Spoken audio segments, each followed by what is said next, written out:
السلام علیکم قدرمنو لیدونکو.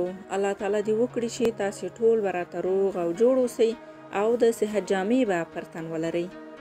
قدرمنو لیدونکو، نن تاسو ته ډېر ښکلی ویډیو لرو، خو د ویډیو د شروع کېدو نه مخکې زموږ ویډیو لایک کړئ او سهار میډیا چینل سبسکرایب کړئ. له تېرو 2 ورځو راهیسې په ټولنیزو رسنیو کې د ډیوې نیازۍ او د هغې د خاوند اسد مخلص د شمشاد خصوصي تلویزیون د یوې خپرونې کوچنی کلیپ خپریږي. په دې کلیپ کې د خپرونې کوربانه له ډیوې نه پوښتنه کوي چې تاسې په کور کې کوم گیم کوئ؟ اسد مخلص ورته وایي جنگ. ډیوه ورته وایي چې په کور کې د ښځې او خاوند ترمنځ ډیر څه کیږي، هغه یو مشهور گیم دی چې ښځه او خاوند یې کوي.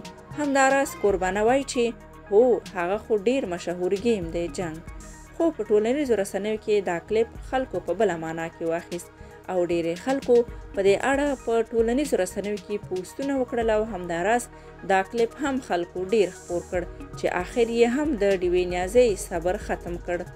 ډیوې نیازۍ په خپل یو پوسټ کې دغه خلکو ته ولیکل: دلته د مشهور گیم څخه مطلب جنگ نه و چې فرشته جانه د خپلو خبرو په وروستۍ برخه کې وایي جنگ.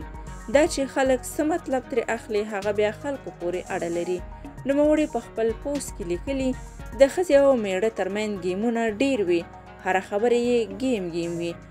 دا چې د محرومه خلکو فکر او سوچ ټول په غلط کارو کې بند وي، دا زموږ نه، د دوی ستونزه ده چې باید خپل غم وخوري. د نورو لونه او خویندې په خپلو ګنده خبرو دې نه سپکوي.